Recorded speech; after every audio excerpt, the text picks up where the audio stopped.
world. This is the Fan and Fanatic Podcast. I'm Parker Gerlecki, aka the Fan and Fanatic, and with me as always is my broadcast partner, Dad, aka Ryan Gerlecki. I've got a passion for all things sports. So, on the Fan and Fanatic Podcast, we'll talk to anyone and everyone from all over the world of sports who will sit still long enough to answer my questions. that's right. Now, as a result of complications from severe brain damage at birth, unfortunately, Parker will never be able to physically play sports, but that cannot and has never stopped him from loving everything about sports and dreaming of a career in broadcasting. So each of our guests graciously gives of their time on this podcast to invest in Parker's dream and to help him be part of the sports world he loves so dearly. Now, let's play ball!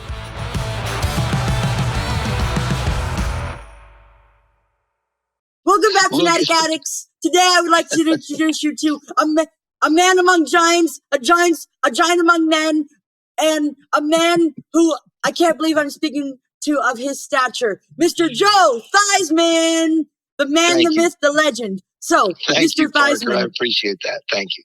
Mr. Theismann, please tell everyone who you are, where you're from, and your connection to the world of sports. All right. My name is Joe Theismann. I used to play for what a team was called the Washington Redskins. Now they're referred to as the Commanders. I went to the University of Notre Dame. I graduated in 1971. I spent 20 plus years in broadcasting, and I try and raise as much money as I possibly can for various children's charities. And I'm currently, I do motivational speeches, as I guess you could call my current job. And that's who I am. Very interesting. So what took you to Notre Dame? What took you to Notre Dame? How did you end up there? Well, interesting. I was recruited by a lot of different schools, and I actually signed at North Carolina State University. All the recruiting stopped, and the University of Notre Dame asked me to make a trip out, even after I had committed to North Carolina State. But because Notre Dame was and still is basically an independent, I would not have lost any eligibility if I made the trip out. Changed my mind. Ultimately, I did. I flew out to South Bend, Indiana. When I flew back after my visit there, my father asked me what I thought, and I said I had to go to Notre Dame. And he said, "Why?" And I told him it just felt right.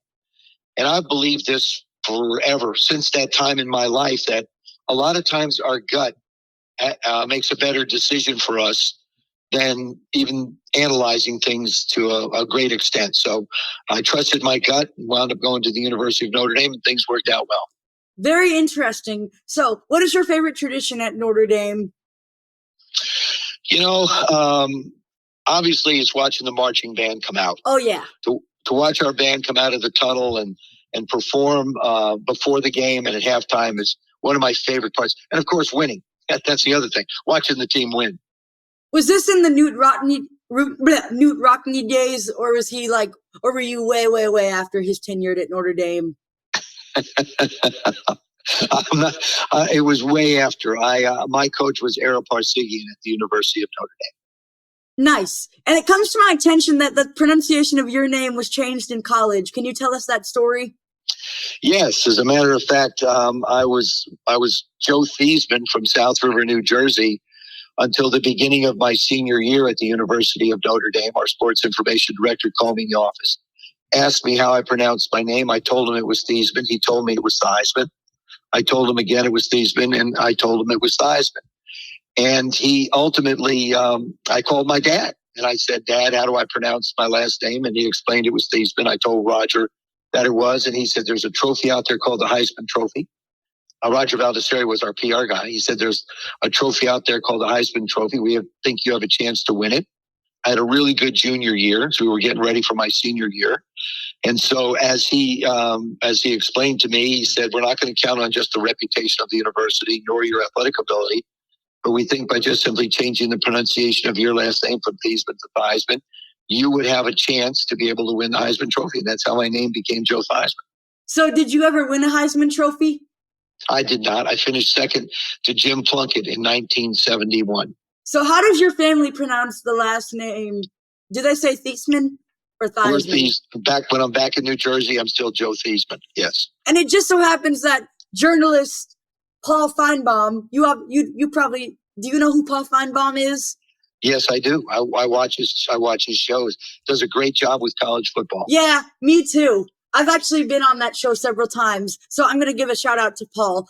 Anyway, the reason why I'm telling you this is it just so happens that Paul Feinbaum is not actually how you pronounce the name Feinbaum. Apparently, the original pronunciation was Feinbaum, but I guess he changed it to Feinbaum. I don't know why, but he told us that's like, if you remember one of his shows, he told that story. I can't exactly remember when, but you know. Well, you have the same situation with Tony Dorsett, was pronounced Dorset. Mm-hmm. So you have different ways of pronouncing people's last names. And some of them just don't make any sense. Like Brett Favre, even though it's like the R, you would think that it would be R then the V, right? But Right. I mean, I guess, yeah, the English language is somewhat confusing. Anywho, names are confusing. Yes, just because like Washington State had a defensive player back in the day, Rapati Patuatoa, which was literally spelled nothing like it sounds. Anyway. Yep. You're right. Okay, moving on from the enigma that are athlete names. Tell us about your NFL career. Well, I had a chance to play in Washington I started in Toronto, spent 3 years with the Toronto Argonauts in 1971, 72, and 73. Broke my leg, only one bone in 1972, and went to a Grey Cup, which is the Canadian equivalent of a Super Bowl, in 1971. Joined Washington in 1974, spent 2 years as a punt returner, 74 and 75. And then sat on the bench in 76 and 77. In 1978, there was a coaching change from George Allen to Jack Pardee.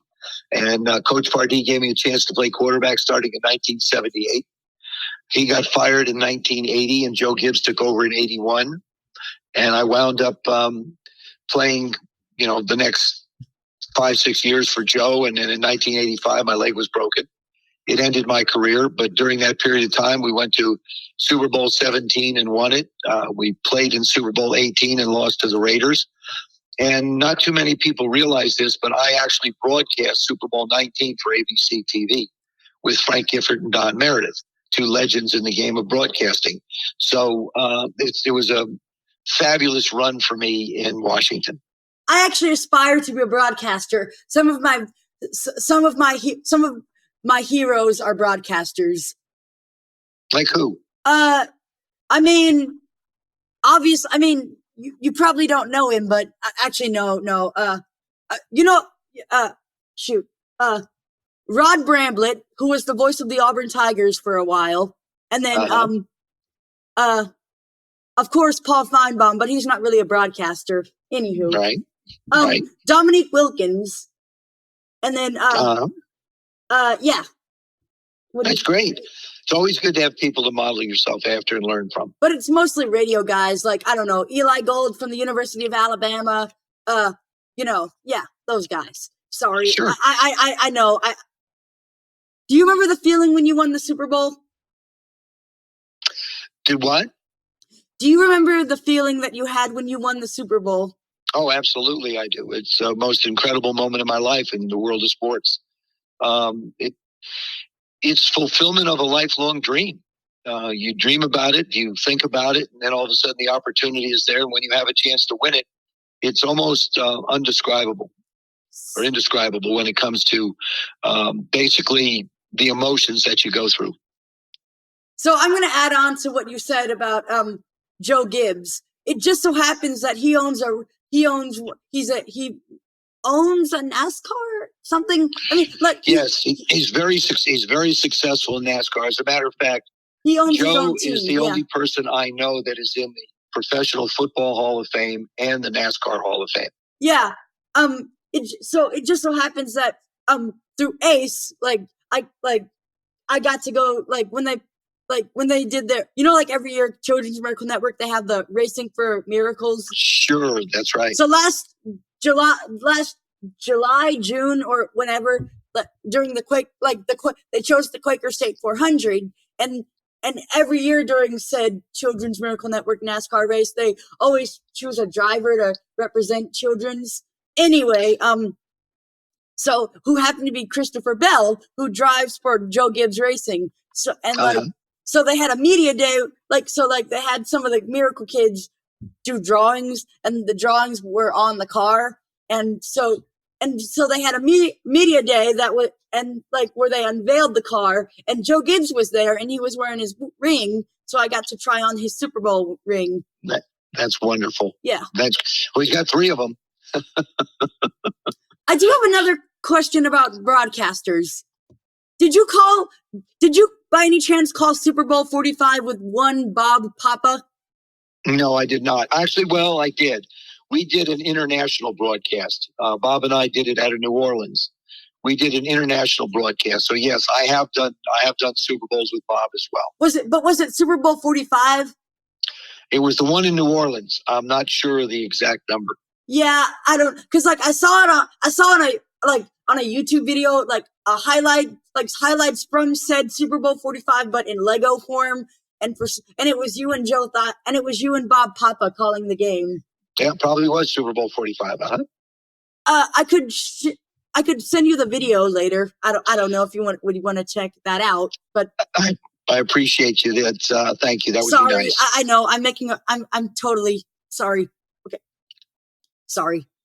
Who was your favorite coach go ahead. No, you go ahead. So who was your favorite coach or mentor, and why? Well, I really appreciate all my coaches, but the man that taught me how to play football was a gentleman named Joe Wall. Joe he coached the Jets.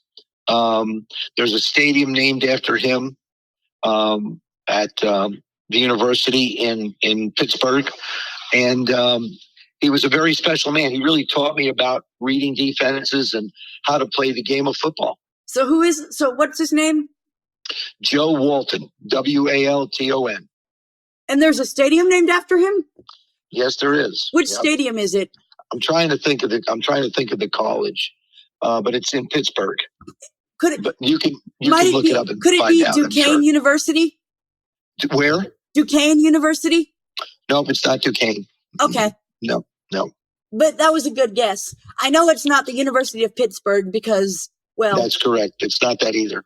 But that's not important. You're the star today, man. Okay. Anywho, here's a 2-part question. Well, out of all the stadiums you've played, you've traveled to play in, whether it was a home, like a road game or a neutral site game, what was your favorite? My favorite was RFK Stadium in Washington, which was our home stadium. And as far as road games go, it was the Coliseum in Los Angeles. I really loved it out there as well. The Los Angeles Coliseum. Yes. And then what about your favorite stadium as a fan that you visited? I haven't visited many as a fan. I visited them as broadcasters. I can tell you that the new Tampa Stadium is nice. The Carolina Stadium is nice. Obviously, the Atlanta Falcons Stadium, Mercedes-Benz Stadium is beautiful. There's a lot of really beautiful facilities. SoFi Stadium out in Los Angeles. They've all just really become magnificent venues to be able to play football in. Very cool. Very cool. So do you have any advice for me since I want to go into broadcasting? Yeah, I just the advice, continue to do what you're doing. Get yourself experience. Talk to people who are in broadcasting, and ask them, first of all, why they wanted to do it. Secondly, are there any things that they work on as far as getting better at their profession? Wow. So it was, say that again. Sorry. So the advice was basically, number one, talk to people about who are in the business. Get to know why they wanted to be in the business, and ask them how they continue to try and improve as a broadcaster.